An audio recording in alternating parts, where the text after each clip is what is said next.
Mirza Muhammad engineer صاحب کی بات سنیے، وہ کیا فرما رہے ہیں، ذرا سنیے اس کو۔ میں آپ سے ایک معصومانہ سوال کرتا ہوں کہ کیا حضرت ابوبکر یہ جرأت کریں گے کہ میں فاطمہ سے افضل ہوں؟ آپ نے جس طریقے سے کہا کہ ابو بکر جو ہیں وہ کبھی یہ دعویٰ نہیں کریں گے، میں تو یہ کہہ رہا ہوں کہ حضرت علی نے بھی کبھی دعویٰ نہیں کیا کہ میں ابو بکر سے افضل ہوں، پھر تو کیا ضرورت ہی نہیں، وہ تو ایک ٹاپک لاتا ہے نا۔ نہیں تو بات تو ایک ہی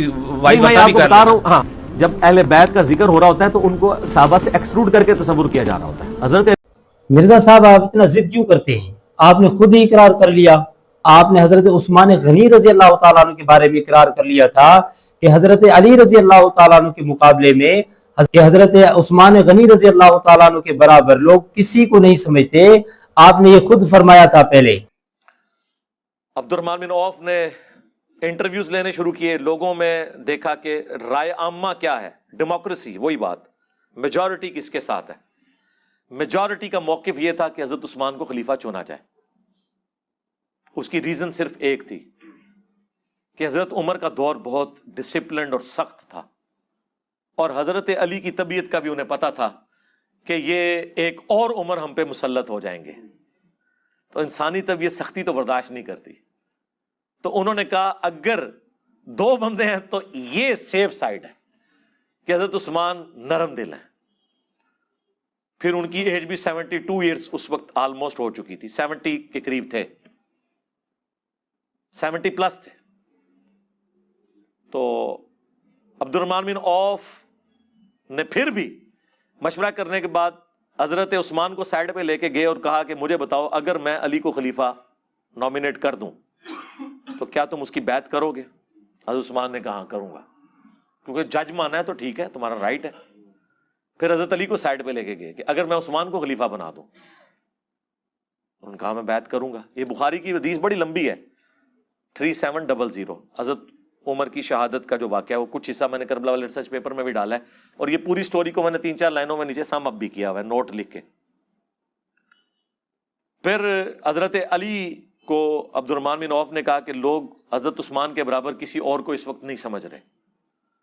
تو میں حضرت عثمان کو خلیفہ چنتا ہوں۔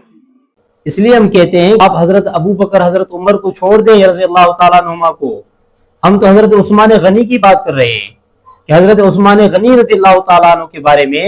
عبد الرحمن ابن عوف رضی اللہ تعالیٰ عنہ نے فرمایا حضرت علی رضی اللہ تعالیٰ عنہ کو مخاطب کر کے کہ علی میں نے لوگوں کے خیالات معلوم کیے ہیں، وہ عثمان غنی رضی اللہ تعالیٰ عنہ کے برابر کسی کو نہیں سمجھتے ہیں۔ تو آپ مجھے بتائیں، آپ لوگوں کو یہ درس دیتے ہیں کہ اہل بیت کے مقابلے میں کسی کو نہیں لائے ہیں، مہاجرین بھی انصار بھی حضرت عثمان غنی رضی اللہ تعالیٰ عنہ کے برابر کسی کو نہیں سمجھتے تھے۔ یہ صحابہ تھے جو حضرت عثمان غنی رضی اللہ تعالیٰ عنہ کو افضل سمجھتے تھے۔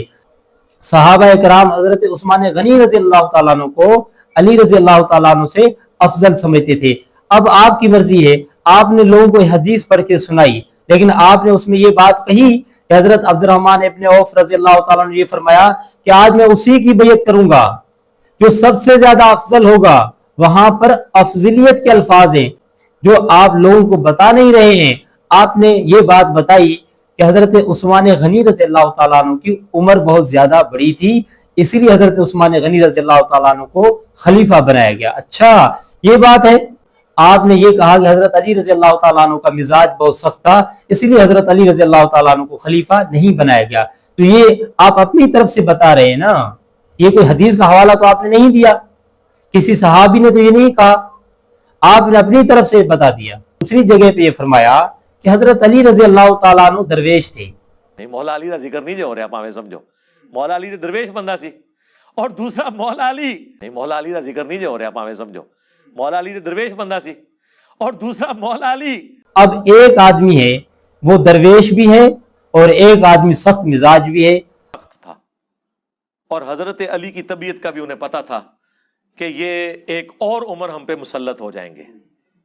تو انسانی طبیعت سختی تو برداشت نہیں کرتی، تو انہوں نے کہا اگر دو بندے ہیں تو یہ سیف۔ اب آپ نے یہ بتانا ہے کہ وہ درویش کیسے تھے اور سخت مزاج کیسے تھے، تو یہ آپ اپنے ان چاہنے والوں کو بتائیں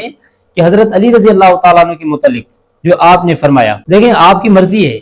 آپ حضرت علی کو پہلا نمبر دے دیں اور آپ حضرت علی کو چوتھا نمبر بھی دے دیں،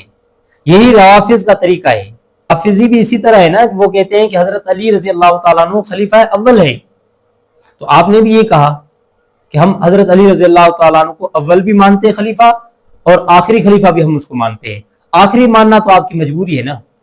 اول ماننا آپ کے رافضی ہونے کی دلیل ہے، اور آخری ماننا آپ کی مجبوری ہے، یہی حال ہے آپ